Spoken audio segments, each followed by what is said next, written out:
Lucas capítulo de número 6, verso de número 12, diz assim: E aconteceu que naqueles dias subiu ao monte a orar, e passou a noite em oração a Deus. E quando já era dia, chamou a si os seus discípulos. É o verso 12, tá? Eu não falei o verso, então perdoe. Lucas 6, 12.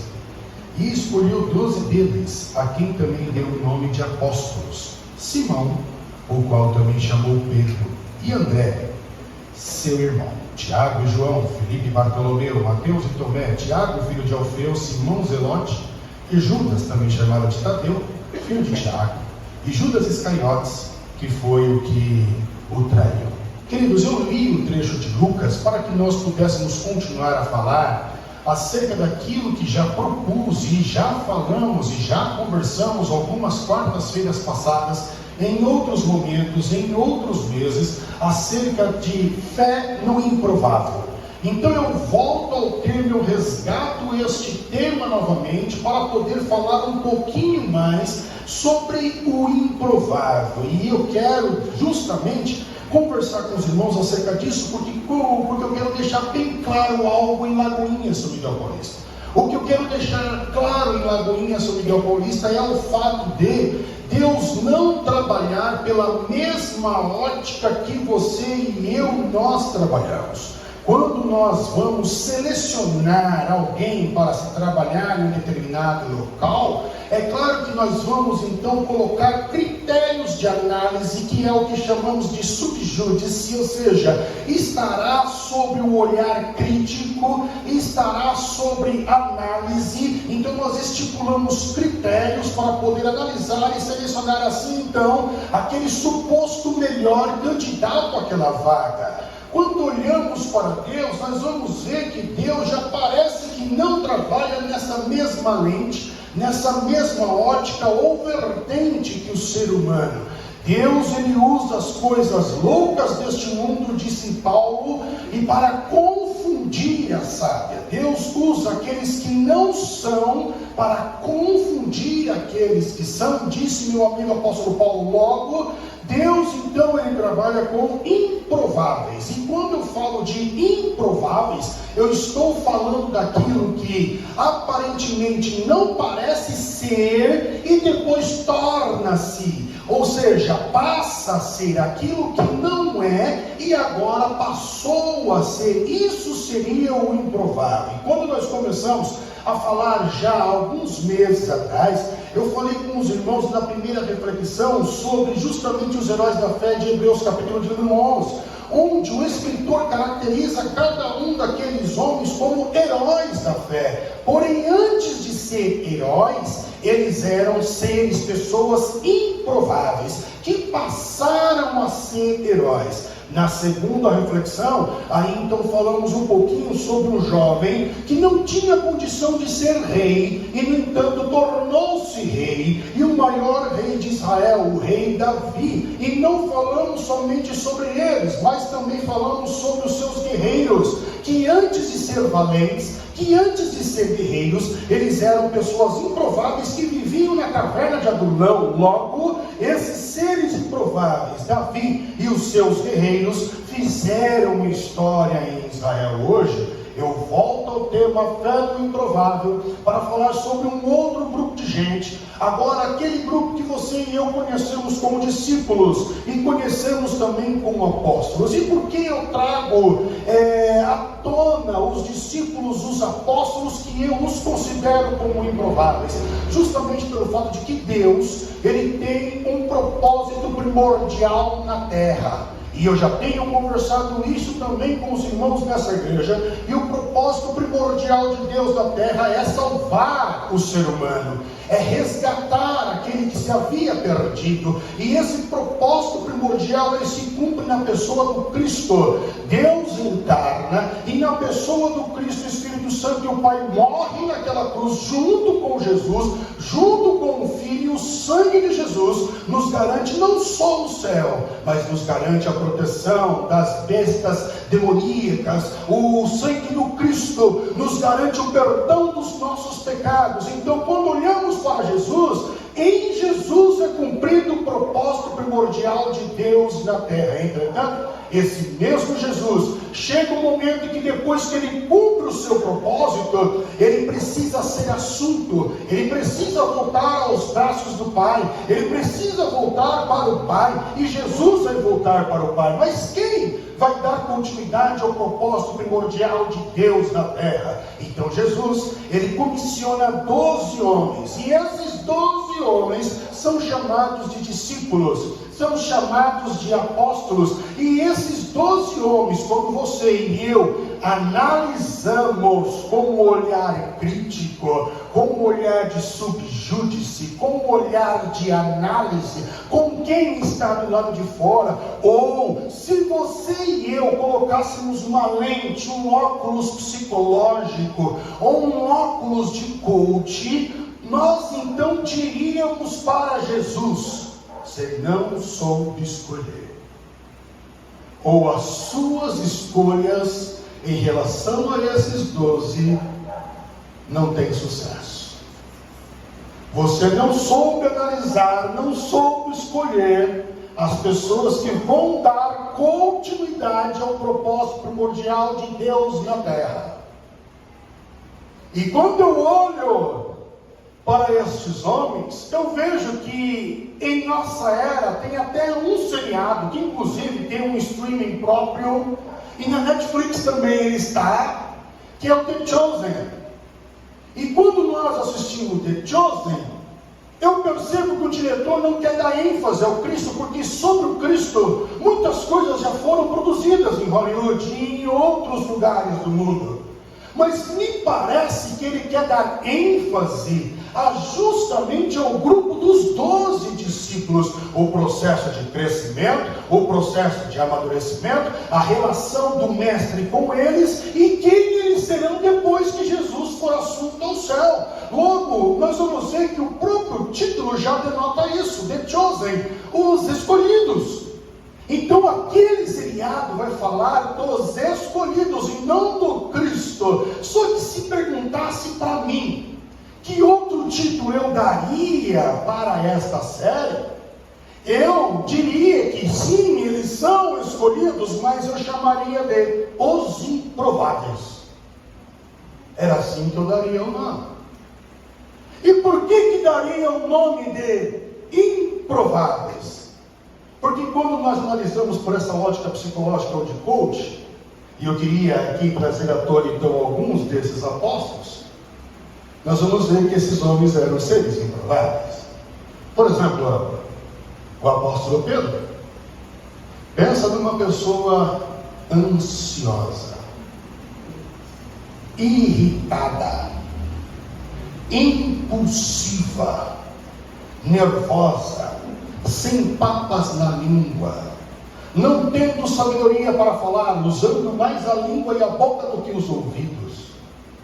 Se Pedro estivesse vivo hoje, e ele fosse aluno de qualquer escola, eu tenho certeza absoluta que os professores iriam colocá-lo na sala da coordenação. Tenho certeza que ele seria encaminhado à direção. Tenho certeza que os pais do Pedro iriam receber bilhetes e bilhetes. Não fez a lição de novo. Não para quieto em sala de aula. Perturba todo mundo aqui, irrita todo mundo aqui, bate todo mundo aqui, até que essa escola chama os pais do Pedro. E quando Pedro vai junto com seus pais para a escola, o professor vai dizer aquela célebre frase do século 21: o teu filho tem TDAH. Aconselho ele fazer uma terapia, passar como um especialista. Se Pedro hoje aqui estivesse, ele seria aquele tipo de aluno que professor nenhum quer dentro da escola, quer dentro da sala de aula. Ora, João, aquele que o próprio Eusébio de Cesareia, discípulo dos discípulos, um dos pais da igreja, homem que escreveu e deu continuidade, poderíamos dizer, ao Atos dos Apóstolos. Ele dá continuidade ao processo do Atos depois de Lucas. escreve uma história linda sobre a igreja, a continuação da igreja, e ele diz sobre João que João ele era o cara que exalava o amor pelos poros. É assim que Eusébio de Cesareia caracteriza João. E a Bíblia demonstra João um cara altruísta, generoso, amoroso. O próprio João fala acerca dele no seu livro, O Discípulo a Quem Jesus Amava. É assim que João se autodenomina. Entretanto, este mesmo João, poderíamos dizer que ele também era bipolar. Porque ao mesmo tempo que ele era amoroso, altruísta, generoso, corajoso, carinhoso, piedoso, logo em seguida, quando ele vê gente tratando mal Jesus, ele chega em Jesus junto com o seu irmão Tiago e diz assim: o Senhor quer que oremos para descer fogo do céu e consumir toda esta cidade? Bipolar. E o Tomé? Tomé é gente boa. Porque o Tomé não é só aquele cara que precisa de ver para crer. Porque é assim que a gente fala do Tomé, mas na verdade o Tomé era paranoico. Eu fico tentando imaginar o Tomé dentro de casa, aquela família, todo mundo está se arrumando naquela muvuca para sair logo. Aquele monte de gente andando para lá e para cá, sem saber o que faz, para poder sair logo. Aí então Tomé dá um grito: ei, fecharam a porta da cozinha. Aí alguém grita: sim, eu fechei. Não fechou não, eu vou conferir. É o Tomé, paranoico, não acreditava em nada, não acreditava em ninguém, e não acreditava em nada do que se ouvia. Ele precisava de concretizar, dele mesmo ir constatar. Esse era Tomé, era um cara paranoico. E Mateus? Mateus, ele era publicano. E quando falamos de publicano, estamos falando do judeu que é contratado por Roma para cobrar imposto de judeu.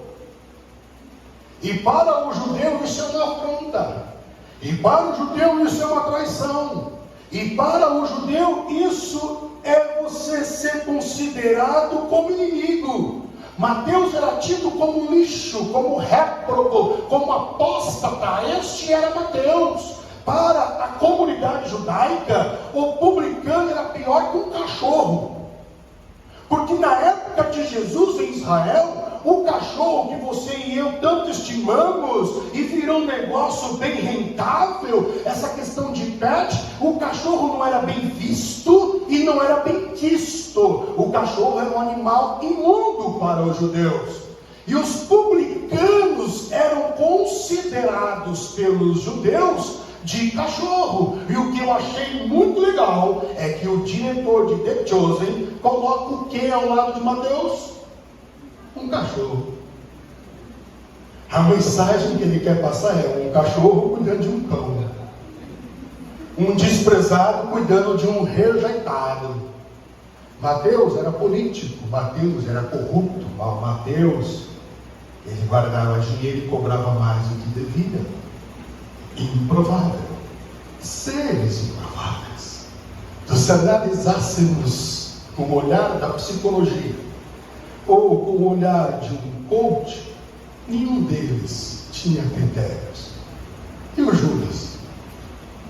E se falássemos do Iscariotes, o que o traiu? Esse Judas, por incrível que pareça, ele era o mais sereno, o mais calmo e também o mais sociável do grupo dos 12. Este Judas tinha aptidões administrativas. Inclusive Jesus dá a bolsinha de dinheiro, o cofrinho de dinheiro para Judas administrar, porque ele era zelote. Em João capítulo de número 12, verso de número 4, nós vemos que Judas ele vai fazer a contabilidade, a tesouraria do grupo. É ele que vai cuidar do dinheiro, ele era um administrador, ele conhecia de planilha, de entradas e saídas, ele fazia o dinheiro girar. Era Judas, tinha conhecimento maior do que os outros quando comparado aos 12. Os zelotes eram um grupo de pessoas como os fariseus, que defendiam a lei de Moisés, entretanto era o lado extremista da lei, era o lado fanático da lei, e eles lutavam e tentavam matar pessoas importantes de Roma que estavam em Israel. Judas tinha apenas 2 problemas. Primeiro, avareza. Então Jesus deixa o dinheiro com Judas de propósito e com propósito, porque Jesus não trabalha com acaso. Jesus deixa de propósito e com propósito para que Judas entendesse que trocar valor por fato é infantilidade. Amizade, companheirismo, relacionamento, ainda mais com Deus encarnado, é valor. Dinheiro é fato. Então perceba que dinheiro na verdade não tem valor. Dinheiro é apenas um fato. Não troque este fato aqui pelo valor. O valor é mais importante. A amizade, o companheirismo, o aprendizado, a sabedoria, o conhecimento, andar com Jesus é muito mais importante. Não trair um amigo é muito mais importante, muito mais valioso do que o dinheiro. Então Jesus dá o dinheiro para ele, para que ele entenda isso, mas ele não entendeu. Um outro problema do Judas: Judas não sabia ressignificar as circunstâncias que aconteciam em sua vida. Judas guardava para si as coisas que aconteciam com ele, como por exemplo, quando Judas se vê tentado em trair Jesus, em nenhum momento Judas, ele aperta a tecla pause da mente e começa a pensar sobre o que ele estava tentando armar, jogar Jesus, trair Jesus, negar Jesus, vender Jesus. Ele não se questiona sobre os erros dos seus pensamentos. Ele não coloca sobre análise as suas tentações. Ele não conversa com Cristo, ele não se abre, ele não é verdadeiro, ele não é transparente. E aqui eu abro um parêntese, irmão, e digo para você: é necessário você, dentro do relacionamento, ser transparente com você mesmo e com a pessoa que está ao outro lado. É necessário você falar, mas claro, eu quero que você entenda que para falar e para ser transparente, existe um momento certo, um momento propício para que você possa falar. Então você e eu temos que orar, pedindo para que Deus prepare o melhor momento, prepare o terreno, para que aquela pessoa que eu vou falar sobre algo, para que ela não me entenda mal, para que ela não me interprete mal, para que ela entenda que na verdade eu estou preocupado com aquilo que está acontecendo, que talvez ela não está enxergando. Então eu quero ser transparente, eu quero ser verdadeiro, eu não posso negar a minha própria consciência. Judas, em nenhum momento questiona os seus pensamentos. Inclusive, quando o próprio Cristo na ceia, ele está servindo a ceia, o Cristo ainda pega o pão, molha no vinho e dá para ele e diz: eu sei quem você é, eu sei que você já está tramando, então vai logo fazer o que você tem que fazer, mas antes de ir, toma o pão. O pão e o cálice aqui já demonstra para Judas o perdão. Jesus estava oferecendo para ele perdão, mas ele também ainda assim não questiona as suas atitudes, os seus pensamentos, ele não se autoconfronta. Então, irmão, aqui eu entendo um princípio com Judas. O que precede o arrependimento, grava isso, o que precede o arrependimento é a reflexão e a transparência consigo mesmo. É por isso que Pedro se arrepende e Judas sente remorso. Quem sente remorso dá cabo da vida. Quem se arrepende projeta a vida por uma vida nova com Jesus.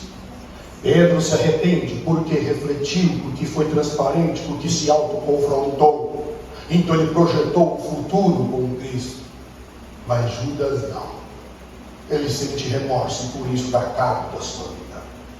Seres improváveis, homens improváveis que tornam-se gigantes da fé. Gigantes esse que não tem como, irmão, você falar do Evangelho, não importa que idioma, não importa que cultura, não importa que fronteira, não importa que país, não importa que época. Quando você vai falar do Evangelho, você tem que citar esses homens. Olha, por exemplo, Tiago mesmo, que estava junto com João, que queria descer fogo do céu para exterminar todo mundo. Esse mesmo Tiago, ele é entregue a Herodes pela traição de um outro judeu. Um judeu o denuncia, um judeu o engana e leva ele até Herodes. Tiago morre cerca de 10 anos depois de Estevão. O júri dá para ele o direito de fala, e ele se defende, ele conta da sua peregrinação de fé, de como conheceu Jesus e de quem ele era agora. Depois que ele termina o seu discurso, um elemento na plateia levanta a mão. E quem era o elemento? O que o traiu, o que o negou, o que levou para Herodes. Esse elemento pede para falar, e quando ele fala, ele diz: fui eu que entreguei Tiago. Eu trouxe Tiago até esse plenário. Só que o testemunho de Tiago me convenceu, me constrangeu, e eu aqui agora, diante de todos vocês, entrego a minha vida ao Jesus do Tiago. E quando ele diz isso, ele chega até Tiago, ele dobra o joelho, ele pede perdão. Tiago, que estava em pé, agora também dobra o joelho, beija o rosto do traidor e diz: paz seja contigo, somos irmãos. Depois disso, em pranto e em lágrimas, esse que traiu, que agora convertido irmão de Tiago, do lado de Tiago diz: eu quero a mesma sentença de Tiago. E ambos foram decapitados, um ao lado do outro. Filipe, crucificado. Mateus trabalhou na Etiópia, hoje um dos países que mais persegue cristão. Foi para a África, e lá também foi assassinado. Tiago, que escreveu a epístola, possivelmente o meio-irmão de Jesus, o que escreveu a epístola com o título de Tiago, porque tinha 2 Tiagos. Esse Tiago, judeu, meio-irmão de Jesus possivelmente, os judeus o pegam, levam para a praça pública e ali começa a espancar, espancar, espancar, até que chega um momento que o crânio desse Tiago abre, de tanta pancada que ele levou na cabeça. André, Pedro, Judas, Bartolomeu e Simão foram crucificados por onde trabalharam, por onde andaram. Homens, como escreveu o escritor de Hebreus, homens que a terra não era digna de que eles pisassem a planta do pé, seres improváveis que revolucionaram o mundo com o evangelho da paz. Partindo desse pressuposto, esses homens que a princípio eram pobres, tinham dentro de si, como escreveu Paulo, vasos de barro, mas contendo tesouro, o tesouro da vida, fazendo com que um rio de água viva jorrasse dentro das pessoas que os ouviam. Por isso, meu irmão, eu gostaria muito que você entendesse uma coisa: Deus não errou com você. Deus não errou ao escolher você. Deus não erra. Se você se sente um improvável, como eu me sinto, e posso dizer com todas as letras, o Rodrigo não tem condição psicológica, emocional, física, de sabedoria ou qualquer outra área para ser pastor de uma comunidade cristã. Eu sou um improvável. Se você se sente improvável, o conselho que posso dar a você é o mesmo que Deus deu a Josué: esforça-te, tem de bom ânimo, não desista, porque eu sou contigo. No reino de Deus, eu não entendo uma coisa: não é sobre o Rodrigo, não é sobre você, não é sobre os nossos dons, os nossos conhecimentos, mas é Ele que começa a boa obra, é Ele que sustenta a boa obra, e é Ele que termina a boa obra. Então não pare, não desista. Mas como pastor dessa igreja ainda digo: continue sendo um improvável.